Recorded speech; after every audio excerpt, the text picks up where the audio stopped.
Thank you, ladies and gentlemen.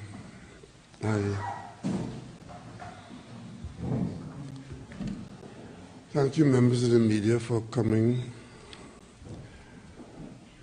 I asked for this press conference this morning to summarize what has happened in the Parliament and where we're at, because there's one development which I'm a little concerned about, and that is that I have not seen, while we rely very heavily on the media to inform the public on what is in effect a major development in the country, a lot of it has been done, but I have not seen a present situation presented in the context of a proposed situation. Nowhere in the media have I seen that this is what exists now with respect to the Tobago House of Assembly, and this is what is being proposed to change that so that the average person could see what is proposed. I see all the reasons why it is being proposed. We had a long two-day debate in the Parliament, a lot of coverage in the media, most of it very good, but I have not seen it juxtaposed in a way that John Public could say, okay, this is what it is, and this is what it's going to be if the changes are made in the Parliament. So I want to ask that that be done, if only for the public, and I think that's important. Interestingly enough, I have just had the summary of a press conference by the opposition leader, and it makes my request even more urgent to the media, because in the absence of that kind of information, I must say that I am extremely disappointed at the behavior of the opposition leader in using that vacuum I just described to set about to do exactly what I think ought not to be done, which is to mislead the public on this matter. Let me respond to a couple of the things that I've just been informed that the opposition leader has said. But before I do that, let me back up into yesterday. Yesterday, during my winding up of the debate, the opposition leader, like a churlish schoolchild, charged into the Parliament and accosted the Speaker and accused the Speaker of all manners of evil, and then she stormed out of the Parliament. That was the involvement of the opposition leader of Trinidad and Tobago in a debate as fundamental as this. Now, today she calls a press conference and she says that this development ought not to be taking place during a pandemic and a state of emergency. Well, ladies and gentlemen, the Parliament is functioning in Trinidad and Tobago. The state of emergency is not interfering with the functioning of the Parliament while the Parliament is in session. We have parliamentary sessions going on. We have to leave early because of a curfew and so on. But in terms of the content of the matters before the Parliament, the state of emergency has nothing to do with that. And the life and the Parliament of the country continues during the pandemic. The pandemic was declared early last year. I think it was December 2019, if I'm not mistaken, or thereabouts. But all of 2020 we had parliamentary sessions. 2021 the Parliament continues. And while we are cognizant of the requirements for the health protocols and so on in the Parliament continues. So it is quite ridiculous for the opposition leader to say that her problem with these developments is because it's happening during a pandemic and a state of emergency.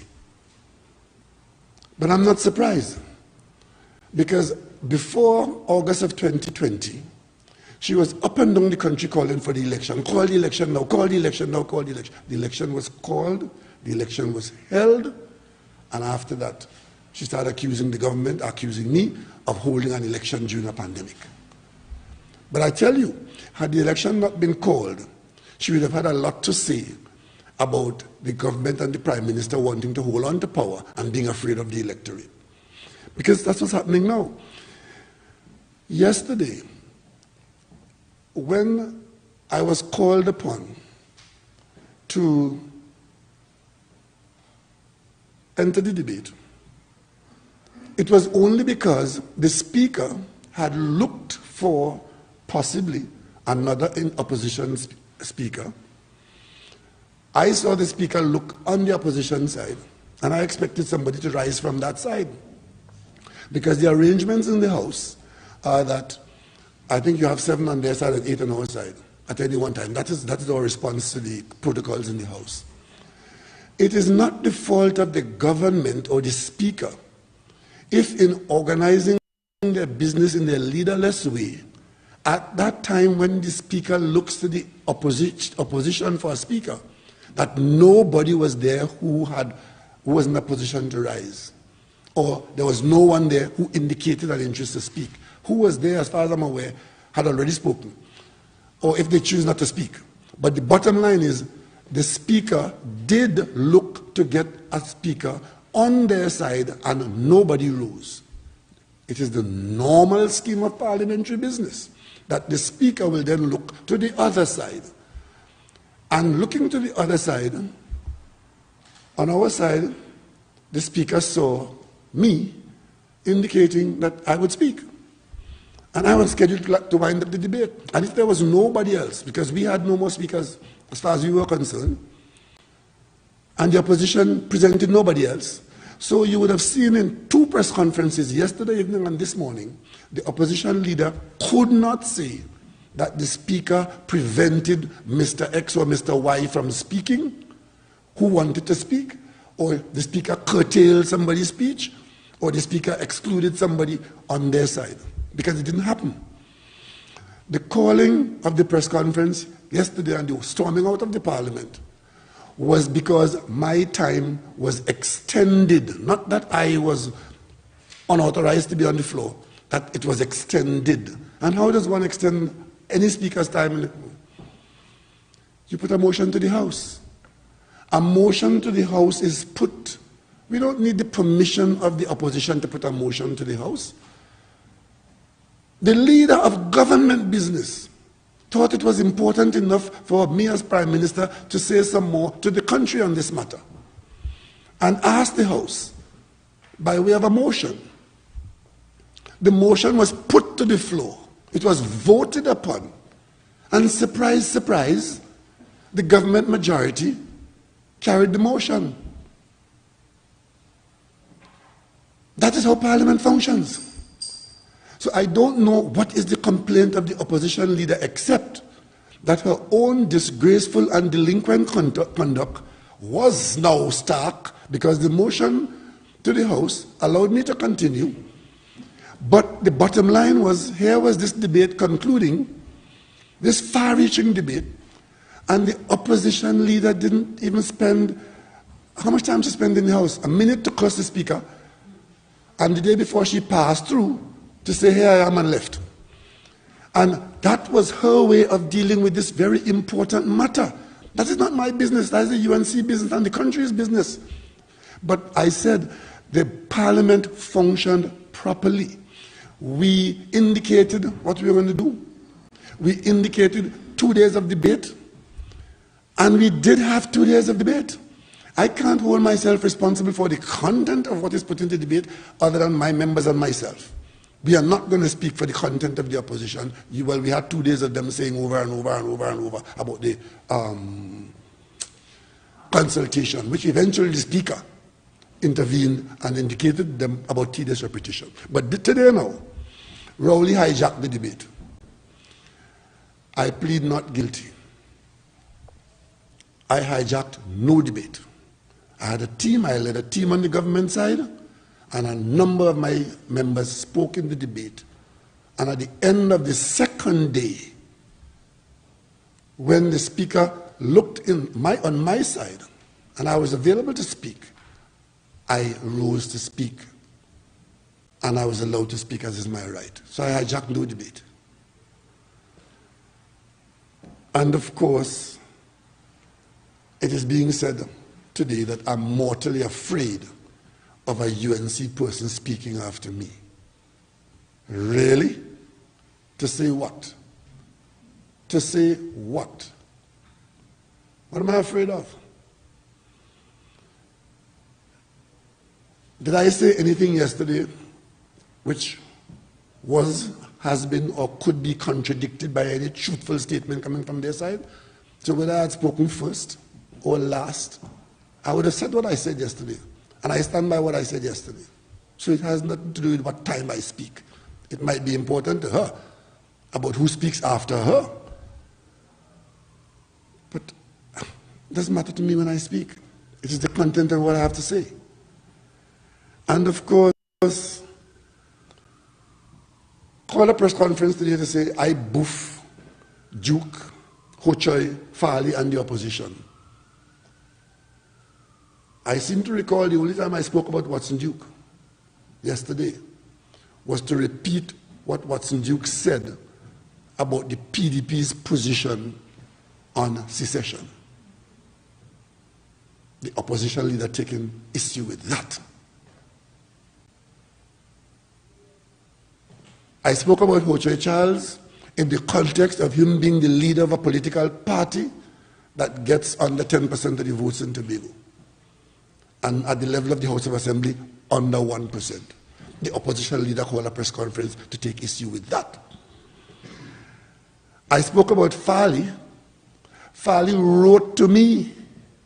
He sent a communique to the House. As a matter of fact, that came during the debate signed by himself and Hochoy Charles. It's a correspondence from him. I spoke to that.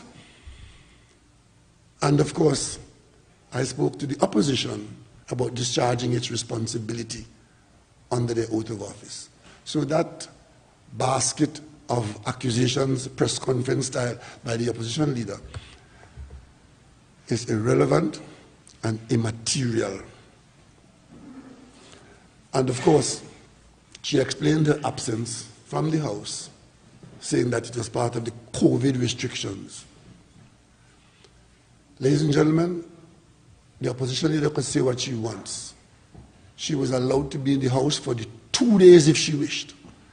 The only arrangement we have in the House about COVID is the number of members at any one time who is in the House. So 8 members on our side at any one time. If a 9th person come in, whoever that person is, one who is there has to go out. It is for the leadership of each team to determine who has to be in there depending on who is to speak. So if the opposition leader, member for Siparia, finds herself not being inside the chamber when she is due to speak, that says a lot about her. And it says about the speaker and the rest of us in the House. And to come and blame the speaker, because the opposition leader is not the only person who did not speak on their side. A number of other persons did not speak and had the right to speak and were expected to speak. It is they who choose not to be in the chamber when it was their turn to speak. And that has nothing to do with COVID, unless they want to say that they are COVID. Then it is said that I told you about the vacuum that existed because of nobody comparing existing with a future held in the bills. She said that the government has gutted the clauses of the bills. We have done no such thing. Maybe they expected us to do that.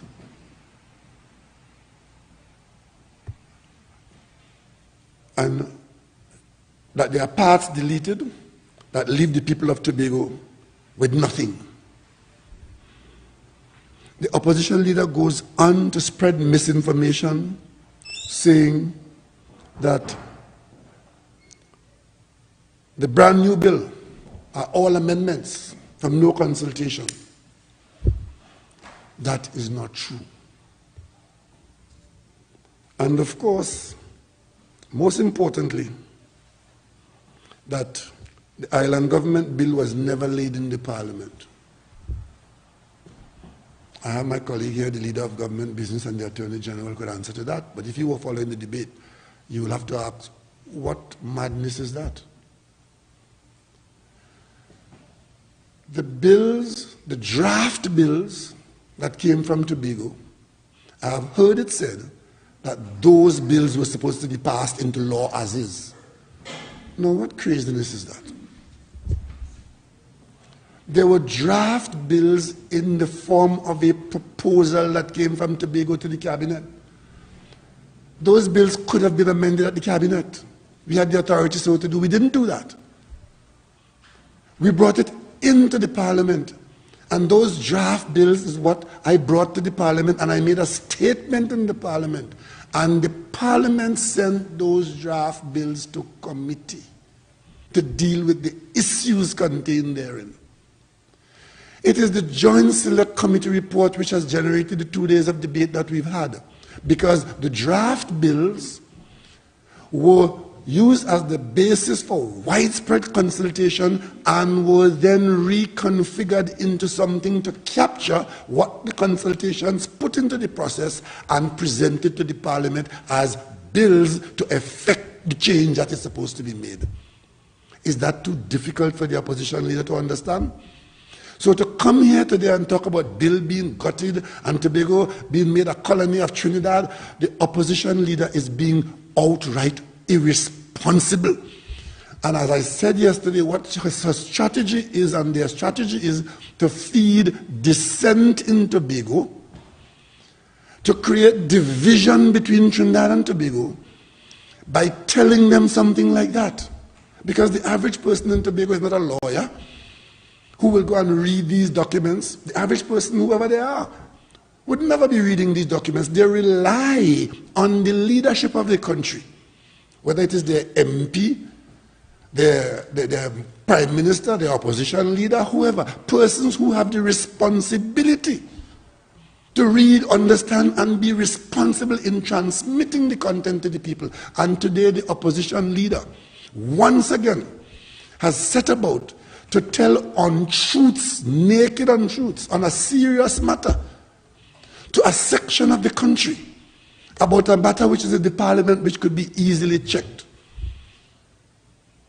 The bills, contrary to what she said in the press conference today, in furtherance of her ridiculous conduct yesterday and her delinquency yesterday in the parliament, I want to tell the people of Tobago, people of Trinidad, and the people of the world that the two bills that came to the parliament, one, a bill to amend the constitution of Trinidad and Tobago, to entrench in the constitution by special majority the existence in Tobago of an autonomous executive body, remains intact and is alive and well in the committee of the Parliament of Trinidad and Tobago. I also want to say it is a complete falsehood to say that we never laid a Tobago Island government bill and there was nothing there for Tobago. Because you would have heard today the island government bill that was laid was debated today in the absence of the opposition, because two members of my side, the leader of government business and the Attorney General, spoke to the country on that bill. If it wasn't laid there, how could they have debated it today? And if the opposition had been in the parliament rather than be outside telling lies to the newspaper, they would have been in the parliament taking part in the debate on the island government bill. That is the extent of the irresponsible conduct of the opposition leader leading a team of people. And the reason why I'm raising their conduct, not that I'm concerned about it, because that is for them and the country as a whole, but they are aiming that misconduct at the average Tobagonian, to mislead the Tobagonian that this is what happened in the parliament, this is what this and this is what so, when it is not true at all. Maybe they expected us to amend the bills, to remove from the bills the special majority requirements, and to vote with our 22 and recreate what exists there now. What sense does that make? What sense does it make to remove the advance step that we had put in the new bills, take out the special requirements, use the simple majority, and recreate the THA that already exists? And the opposition leader expects that we would have done that. We have not done that. But she calls a press conference and says that we have done that. That's what you call anticipation. But she was wrong. We have not done that. And I repeat what we have done. We had a 2-day debate on all these matters. And whether we agree with each other or not, the record of the Parliament is there for all time as to what was said. But most importantly, what I really call this press conference to say to you today is that for the first time, after a debate in the Parliament, after a long period of 7 years of consultation on this issue of internal self-government, everybody in this country now has a written documentary form in legal position as to what self-government for Tobago could be. The offering of what could be, the expectation of what is wanted went off through the debate and the consultation. A joint select committee of the Parliament of Trinidad and Tobago, not the PNM, not the UNC, but it has so far been signed by the PNM side, by the independent group. It has not been signed by the opposition. And the opposition is needed because the 22 votes of the PNM cannot do it. And it cannot get to the Senate to get even a single independent vote in the Parliament. The independents signed the report of the committee. But because it is not now going to get past the House, the independents in the Senate cannot touch it. And the only way these bills are going to grow beyond where they are alive and well now in committee is if the opposition decides to take a position on even a clause. Because after 2 days of debate, not a single line of amendment has come from them, and they have not taken issue with a single item of offering. But instead of that, you had the leader coming out today and calling a second press conference, misleading the public that the government has taken out the guts of what was in the bill and offered Tobago nothing, and using terms about colonial master and oppressing Tobago and all of that, which is completely the opposite of what has happened. What has happened is that the bill that offers Tobago lawmaking powers and all other powers, that bill is still alive and well in the Parliament, waited to be voted upon. But something was said here today in the press conference about asking for 2 more weeks. Well, the Parliament goes on recess. The Parliament goes on recess next week. Huh? And the bills are in committee, and they will remain in committee, alive. And we come back here in September, and those bills can die when the Parliament dissolves at the end of the year, or we can ask that they be extended into the next term, waiting for a day when there is enough parliamentarians in the Parliament who want to give Tobago what the bills contain. So contrary to what the opposition leader is saying, that there's nothing on offer, there's a huge amount on offer there to be agreed upon by more than 22 people in the Parliament. And that is where we are at. But the progress that we have made is that all these years, internal self-government has been a nebulous term. What exactly does that mean? How does that impact on our constitution? How does it impact on the authority of a minister to be a minister for Trinidad and Tobago? How does that impact on the Tobago Island government being able to borrow money and spend it in Tobago in a new arrangement? How does that impact on the public service in Tobago? How does that impact on the land administration, deeding and titling in Tobago? How is that an impact on the power of Tobagonians to get involved in even offshore banking in Tobago and duty-free shopping in Tobago as part of economic activity? How does that do it? It all is there in the powers of an island government, which today has not found favor with an opposition in the Parliament of Trinidad and Tobago. That is the long and short of all of it. So if that is their position, don't have that position and then go and call press conference and then go and speak untruths to the population, because it is there in the Parliament. It is there on the Parliament website. It is there in documentary form in a booklet. We have amended nothing. It's still there. Because we said to Tobago, I was in Tobago 2 Mondays ago, I think it was, and I said to Tobago on the media, our 22 seats cannot do it. It would require at least 9 more seats from other people in the Parliament. Those seats are under control of a delinquent opposition leader, as I'm seeing now. But I thought that the issue of Tobago and its future would have been sufficiently important that the opposition leader would have said, this, on this occasion, I can stop being petulant. I can at least come into the Parliament chamber. Because the office of opposition leader is an office of state in this country that carries responsibility with it. I held that office for 5 years. And one of the things I did as opposition leader in support of that person as Prime Minister was to lead my team to vote for the budget brought by the government. Never happened in this Parliament before. But I took my responsibility as opposition leader very seriously. There was never a debate in this Parliament of any consequence where I as opposition leader was absent from the Parliament. I have never abused the Speaker or blamed the Speaker for my inability to contribute in a debate. And I have never been afraid of consulting or confronting any person with a different point of view. Because I don't have to be right all the time, but I crave the right to express my view and to believe in what I say. So whether I speak first, whether I speak last, the content of what I have to say does not change.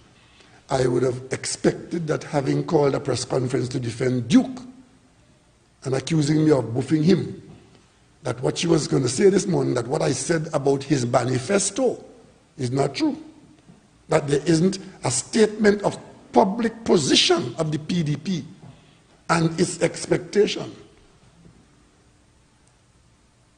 I would have expected her to say I was wrong, that Farley didn't sign that document with he and Hoche Charles as political leaders, when in fact he is not the political leader. I think he has a post in the organization. Didn't say that, didn't say like that. I would have expected that she would have said, yes, they have amendments to come, or they've made amendments which were not brought to the floor. 10, 12, 15 people spoke yesterday for them, and not one of them engaged the gist of the matter. Should Tobago have an island government? Should Tobago Island government have lawmaking powers? Should Tobago as an executive body be allowed to borrow on its creditworthiness? Should Tobago get 6.8% of the budget? Or is it 5%? Or is it none of those things you touch? And of course, try to personalize a serious debate with lies and subterfuge.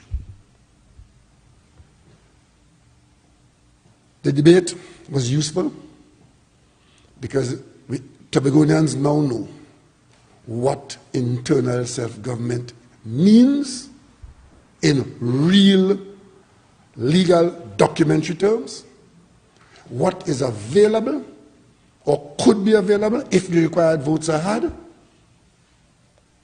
and more importantly, knows where we stand, where others stand on the issue of internal self-government. We can answer all those questions now. What are you supporting for Tobago? It's there. What are you not supporting for Tobago? It's not there. Because we said very clearly, this question of a hard border between Trinidad and Tobago and a new boundary, a maritime boundary, we can't support that because it has serious consequences. The question of two parliaments in Tobago, we said we can't support that. It's better if we have a parliament that has an elected component and an appointed component, including independents appointed by the President of the Republic. And in all that we do, we say we stand with Tobago's executive authority, the island government, being within the country, the unitary state of Trinidad and Tobago. That's our position. Can't hide from that, won't hide from that. And those packages of misinformation by the opposition leader are to be dismissed for what they are. And the opposition leader is to be called upon by the national community to do her job or give it to somebody else who is prepared to do it. If you have any questions, I'll take them now. Was the motion taken on D to extend the speaking time? Does that supersede the pre-existing stipulations of the... Oh, yes. I'm glad you mentioned that. There's an underpinning of parliamentary action and procedure. It says Parliament regulates its own business. That's a fundamental principle in Westminster parliamentary procedure. Parliament regulates its own business. And how does Parliament do that? The members of the House, by way of motion or otherwise, put a motion to the floor, and the House adjudicates on that. That takes place. That's what takes place. Even if it's written in the standing orders that you do, they are a guide. The standing orders are a guide. Unless you move under a motion, you have to follow that guide. But you can move under, sometimes we come and we put a motion to waive the standing orders. Standing orders say you require notice, 3 days notice or 6 days notice. That's what it says, the standing orders. You put a motion to the floor and you ask the floor to waive the standing orders. Once a motion goes to the floor, it is the majority that carries. So it follows that if the government's majority votes for it, the minority will have its say, but the government will have its way. So to come and hide behind the standing orders for your absence in the parliament and say, well, you were in the bathroom or you were smoking on the balcony or whatever it is, you are just trying to explain yourself in a ridiculous way. Because if you know you have to speak in the parliament, you conduct yourself in such a way to be there. And if a motion is put to the floor, I thank my colleagues for wanting to hear a bit more of what I had to say. Because I'll tell you what, if when the motion went to the floor, there weren't enough people there to say, yes, I continue, I had to stop. I had to stop. If my colleagues had left to go outside for whatever reason, and there were only a minority of them on our side, when the motion went to the floor, and the nays had it, I would have had to stop. But the motion and the standing order says, it expects a motion like that at any time.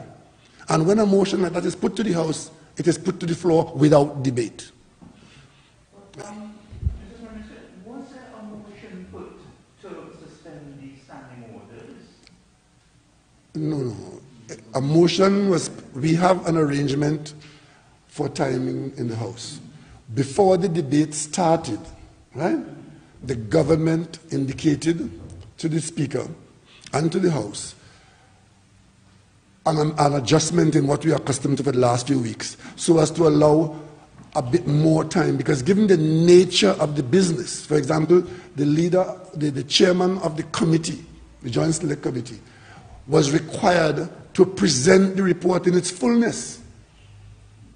Because we knew that half an hour or 20 minutes, the committee chairman could not report on the committee's work, right? 3 years of committee work had to be properly reported because we want to inform the public in detail. So it was, the permission was requested for the mover of the motion, who happens to be the chairman of the committee, to have a longer time. And we went, the responding person on the other side would have an equivalent time. They took as long as they wanted. So we didn't want that our speaker took, 90 minutes or 2 hours, whatever, and the other person had 45 minutes or half an hour. We said equivalent time. And we expected that there'll be other speakers on both sides who would want to say a bit more on the matter. So we made provisions for 90 minutes and 60 minutes, and of course the leaders on both sides will decide how that is used. And it stands for every one of us, even those with the 2 hours and the 90 minutes and the 1 hour and the 20 minutes, the provision is there that if you want an extension for any one of those speakers, you put a motion to the floor. So somebody who was falling to 20 minutes, if at the time when they were speaking, they were in the middle of something, and the House felt we want to hear more about that, You put a motion to the floor to extend it for whatever time you ask, 10 minutes, 20 minutes, an hour. That is what is there. So for the opposition leader, SC MP, to come and say that that is a problem, that is a non-issue. And then having said that as a non-issue, goes on now to make a whole treatise of lies about what the government did with this bill and that bill and to Tobago and so on and so on and so on. It is ridiculous. At any point in time, as a speaker on the floor, a motion could be put to ask the House to expend the speaker's time. You look at the US Congress and you would see people talking. They might have 5 minutes or 3 minutes to talk. When they're almost finished, they only have half a minute left. One of the other persons asks, you see, you take a minute from somebody else, and the person could end up talking for 10 minutes. Because if what they're saying is of interest or of import to be heard and the rest of the House wants it, the chair allows a minute from that person. So that person, when that other person comes to talk, instead of having 3 minutes, you have 2 minutes because you ceded a minute to somebody else. So let us not mislead our children. And the opposition leader must not be allowed to call press conference here and disturb the whole country with all these untruths. I mean, when the MP from Couva South intervened to make some statement, the speaker had to point out to him the standing order says these motions are put without debate. You can't debate it. If you're asking for extra time for anybody, it is to be put without debate. And of course, the last point I want to make is that while the opposition leader is talking about abuse of parliament and abuse of the standing orders, who abused standing orders yesterday? She barged into the House. That's the first abuse. Nobody was sure for the whole 2 days. Barged into the House, stood while the speaker is standing, and faces down the speaker, making accusations and indignations while she is standing as the speaker is standing. That is an abuse of the parliament. That is disrespectful. She's not only delinquent, but she's disrespectful. And then comes outside now and says she has no confidence in the speaker. It is more an issue of whether her supporters have confidence in her. To be absent from the parliament for 2 days and then barge in while the motion is being wound up, to take issue with the speaker about an extension on a speaker's time that is provided for in the standing orders, and standing there facing down the speaker. Her conduct is what? Is an abuse of the parliament.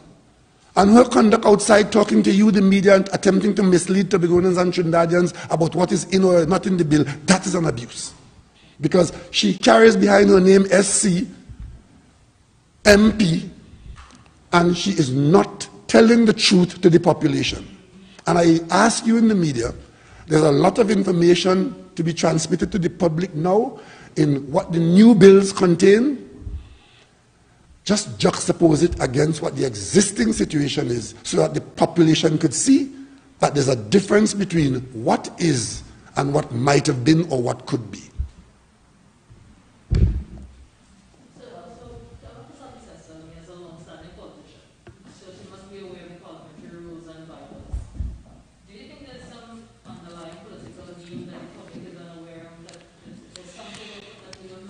That is not for me to answer. All politicians have, matters that you could inquire about, and I have no problem with that. I have no problem with that. It's only when you enter the realm of untruths that it becomes an issue. I mean, whatever the strategy is, whatever the intention is, you have to assume it's honorable. When it gets to untruths for a purpose of guiding the narrative in a particular direction, then there's a problem. Yesterday, was there effectively a transfer of the allegation being made? Was there effectively a transfer of speaking time from Ms. Robinson to yourself? No. Let me tell you what, there's no transfer. I have a right to speak as the Member of Parliament for Diego Martin West. So that was reserved. And on my side, one of the reservations that was still available was a speaker to speak for an hour. So I had that available. The only thing was that the member for Aruka Maloney, who presented the motion, indicated to the Speaker that she will not wind up the motion, she would leave the winding up to the Prime Minister. That's it. And after I used my hour, which I earned by being the Member of Parliament for Diego Martin West, the member for Aruka Maloney asked the House, by way of the Speaker, for an extension of my time. The Speaker heard her and put that motion to the House. The Speaker didn't make that decision. That was done by the Speaker at the request of the member for Aruka Maloney, who asked that my time be extended, and the Speaker didn't say yes or no, you know. The Speaker put the motion to the floor and it was voted upon. So I don't know why the opposition leader is attacking the Speaker. This is not the Speaker making a decision for the Speaker. It is the Speaker doing her job, receiving the motion from Aruka Maloney, putting it to the floor. It was voted upon. The majority said yes. The minority said no. The Speaker gave it to the majority. That was the carrying part of it, because the majority is the majority. And that is all. The opposition leader must not be allowed to twist that into some wrongdoing on the part of the Speaker, on my part, or the part of the member from Maloney. This is normal parliamentary practice, and that it is not the first time in our parliament or in any other Commonwealth parliament where an extension of time has been granted. I seem to remember, I seem to remember that happening before in my time. But even before my time, go back and find out when Dr. Williams spoke about the Wooding Commission report, how much time he spoke for. Because it's available if a Speaker is speaking and the House decides, and if I'm not mistaken, there's provision for a Speaker to be voted down too. Because if you are carrying on in tedious repetition and you are challenged, you can be stopped.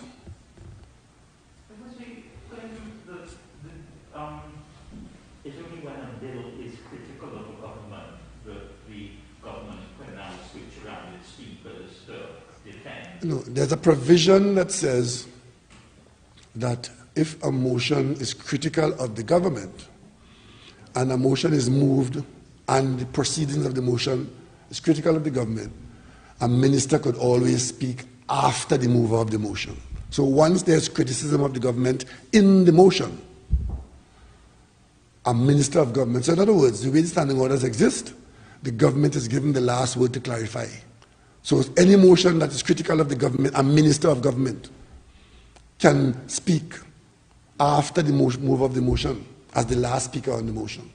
And you would not say that would happen today? No, I was saying that I had my hour reserved as the Member of Parliament for Diego Martin West, and I had an hour allotted to me because we asked for 90 minutes. The AG spoke for 90 minutes. We had 2 1 hours. Tobago West spoke for an hour, and we had 1 hour left. And I am the Member of Parliament for Diego Martin West. Right? And what I did indicate, since that there was nobody on the opposition side to speak when the Speaker looked there, and on my side we had no more speakers to offer, the Speaker asked me if I'm winding up the debate, and I said yes, because the member who was supposed to wind it up, right, gave away, because I could have sat there and have the member for Aruka Maloney wind up the debate, and there'd have been nothing to complain about. So I don't know why this is an issue to detract from the substance of what happened in the Parliament yesterday, which is we have crystallized through a debate in the Parliament, pros and cons, for and against, what could happen with respect to self-government for Tobago. And I don't want Tobagoans to lose sight of that. Right? And all of that is there preserved in a committee until that committee dies. And having said that, I come now to the question of the 6 in Tobago. I had met with the elected 12 people in Tobago in January, and I told them about this day when this committee would report to the Parliament and would make recommendations, one of which is to have 15 seats in the assembly to be elected by the population in Tobago. And I told them then, if we get to that point, if they didn't before find a mechanism to work together in Tobago, some people call it sharing power, if you didn't find a mechanism, by the time we get to this point, there's going to be a mechanism. But of course, it's now in committee. And the question is, whither goes Tobago? In the current arrangement, I've heard it said that the PNM is holding on to power in Tobago, and they want to bully Tobago and rule Tobago without accountability. Nothing is further from the truth. So this bill now being in committee, we will take every action that is required to get Tobago to the polls so that the Tobago people can elect an executive, and that executive, whoever that might be, would be in a position to speak for Tobago in a way that is not clear now. Because the people who are speaking for Tobago now, according to the opposition, are not really authorized to speak for Tobago in that way. The elected representatives in Tobago are not the names called here in the parliament. Apparently, to get your name called here by the opposition, you have to be a PNM hater or a PNM transmitter of some kind, or known to be anti-PNM. Right? So that is not what we are about. Right? So let us, leave here knowing that we will not leave Tobago in limbo where the incumbents remain, because as of now, if Tobagoans don't go to the polls, what is going on then is going to continue. And we don't want that to continue more than anybody else. As a matter of fact, from day one, we were of the view that the solution has to be in going back to the polls. So that's where we're at. So if you have to summarize where things are now, so the bill is in committee. Both bills are in committee as they were presented to the House, contrary to what the opposition leader has said. They are in committee with the provisions for giving Tobago some significant improvement in its autonomy in the form of an island government with all the powers that go with that and the restrictions that go with it. I've heard it said that we, imagine the opposition leader, they go and tell the press, we have taken out 51 sections from the existing bill. And as a result of that, we have created a new situation which is worse than Act 40 of 1996. Now, this is a senior counsel speaking to the country. And Giuliani just lost his license, got his license suspended in New York as an officer of the court for not speaking the truth. I don't know if that applies in Trinidad and Tobago, but this is what a senior counsel is doing. One expects that a senior counsel would be responsible to the national population. So when such a person speaks, you could be reasonably sure that what they're saying either makes sense, but it must first and foremost be truthful. So could we just recap where the bill is in committee, the House goes, the two bills in committee, the House goes on recess. No, we still have more business to do before we go on recess. Okay. But the bills will be in committee while we are on recess. Right?